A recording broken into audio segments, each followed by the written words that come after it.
Okay, so we have had some rough weather around here this year, and high wind conditions, super cold. Today what happened is the sun came out and gave us the impression that it was going to warm right up, but it actually didn't. It's only 26 degrees Fahrenheit out there, but that didn't stop the honeybees from feeling the warmth on their boxes, and some of the workers flew out in the snow. That's what we're looking at here, a worker bee that left the hive, flew out and landed right in the snow. These are called cleansing flights this time of year. It is February 28th, and these bees actually survived our super high wind conditions recently, and I'm glad to see them out here. A lot of people ask questions about bees when they see them in the snow. So should we go out there and pick them up and put them back in the hive? Shouldn't we do something? I mean, it looks like they're dying in the snow. Well, the truth of it is, some of them will die, and others will do their cleansing flight, which is just another term for a bee flying out and eliminating outside the hive instead of inside the hive. There are other things going on too that sometimes we don't notice, but it's nice to see them out in the snow because it gives us a chance to look over these workers. We can kind of assess colony health by looking at them. Look at this worker in the snow now. What is her condition? Well, we look at her wings and we can see that those are nice crisp edges, so this might be a very young bee, what we call wintering bees, and that means this worker has not been outside of the hive much. Of course, no big secret, this time of year they can't fly out, there's no resources for them, there's no foraging to be done. So what they do is they fly out and eliminate. When bees ingest, and this is also why we don't want to be feeding them liquid sugar syrup this time of year, not even 2 to 1, and that's because they're trapped inside the hive and they can't get out. We don't want them to eliminate inside the hive, and that's because it would cause bacteria and potentially create a toxic environment inside that bee colony. Plus the humidity is an issue this time of year.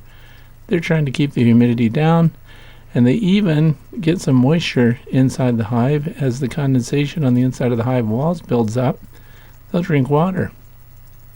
So they've got water in their system and their abdomens are extended like this one here, and they need to go to the bathroom. So they fly out when they have a chance on a day like today when the sun's shining, and they normally eliminate in the snow, and that's where you generally see those little orange dabs in the white snow. Sometimes it's amber, light brown. You also might see it on the front of your beehive. You see little brown squirts on the front of the hive around the landing board, and that's as they're departing. They don't wait to fly away, they just eliminate right there, which is much better than doing it inside the beehive. So should you pick this bee up and put it back on the landing board so that she can get back in there? In general, I personally don't, and one of the reasons is there may be other things going on with these worker bees that we don't see.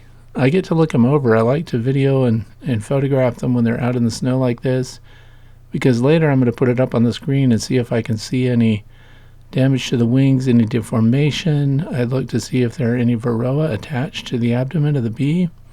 Generally right up there under the wings, first or second segments of the abdomen is where you would find a varroa mite.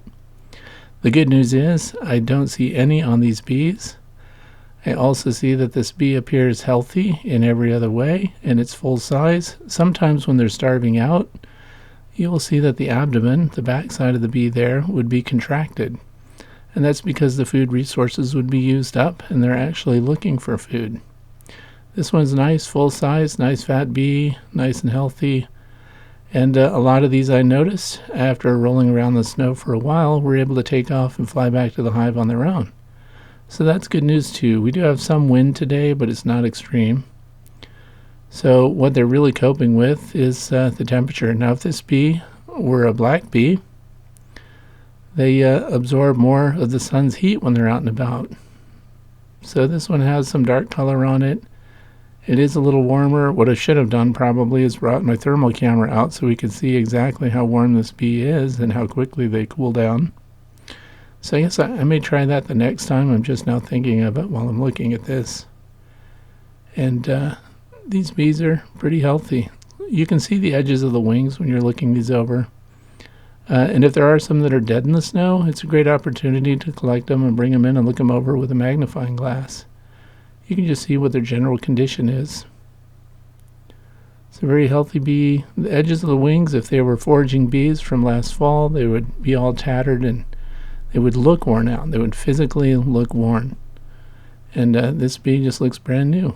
Looks good and healthy. We do know that the hive that it flew out of, there you go, there's the tan dab in the snow that we normally associate with cleansing flights, because they would fly out and eliminate in the snow.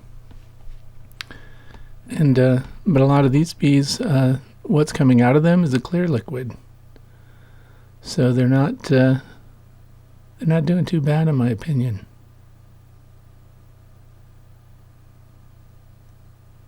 If you get out and you look at the snow, you can pretty much tell which hives have bees active in them, because you'll see a bunch of these little divots in the snow within a couple of feet of the hive landing board, like here.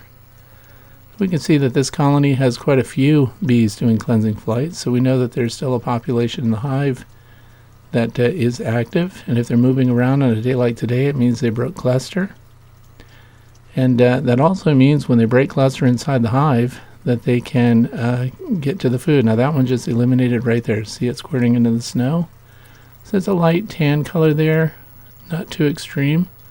So that honeybee I would consider to be pretty healthy.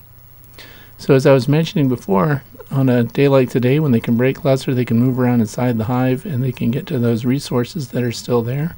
There's honey stored in frames. It's likely by now, February 28th, that the queen has laid eggs and that they are heating the colony over the brood. So that means the cluster will stay tight over the brood to make sure they don't die, and they'll also be protecting their queen. And this is what happens late season when they can't get to food inside the hive because they're clustered up again. That's when they tend to starve in place. So within the next couple of days here, you want to pull the top off and look at your top cover. Look at the food resources. Hopefully you've got some dry resources in there for them. You can even pour regular granulated sugar on your inner cover, and the bees will get up into that when the days warm up. And that'll give them some carbohydrates, some energy food, so that even if we get some rain or some really bad weather, they will still have resources inside the hive when they can't fly out. So I expect within the next several weeks, we're going to see them start bringing in pollen resources. Right now, if they have brood, they're just using stored pollen that they have on their frames already, and that would have been there through the winter. So again, this is your chance. If you find some dead ones in the snow, collect them, put them on a paper towel, get inside your house and look at them under a magnifying glass and see if you can see any evidence of deformed wing virus, if you can see varroa on the abdomen. It's also an opportunity to dissect bees and look for tracheal mites. And if you don't know how to do that, I'm sure there are a lot of videos about that on YouTube. If you're keeping bees, it is worth having a microscope. I have stereo microscopes, and that way I can look in on the bees and petri dishes and things like that. I can also photograph conditions that I find. So this for me is just good news to see the condition of the bees that have come out during these cleansing flights and see how alert they are, how active they are. Physically, they look nice and clean. And I think it's a very good sign. Of course, after the weather we've had, it's nice to see any life in these colonies because it was pretty extreme. We've had a tough winter so far. Looks like it's going to warm up for the weekend, but next week again we're going to drop right down well below freezing. So as I mentioned before, it'll just give them a chance to break cluster in there and move some of their resources around. And if you're going to put on protein patties, if you've got pollen patties and things like that and you're living in the Northeast, this is the window. If you haven't put those patties in already, it's time to do it, because that's going to help them too with the protein that they need.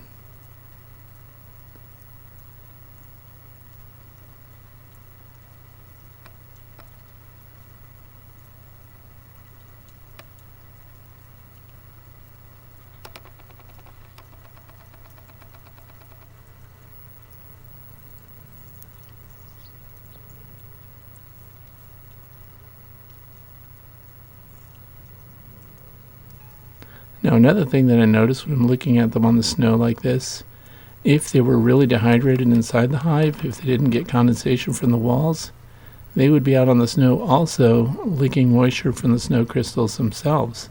So they're not doing that, so that tells me that they are hydrated and that overall they're doing pretty good. So thanks for watching. I just thought I would share these sequences with you so you can see what cleansing flights are.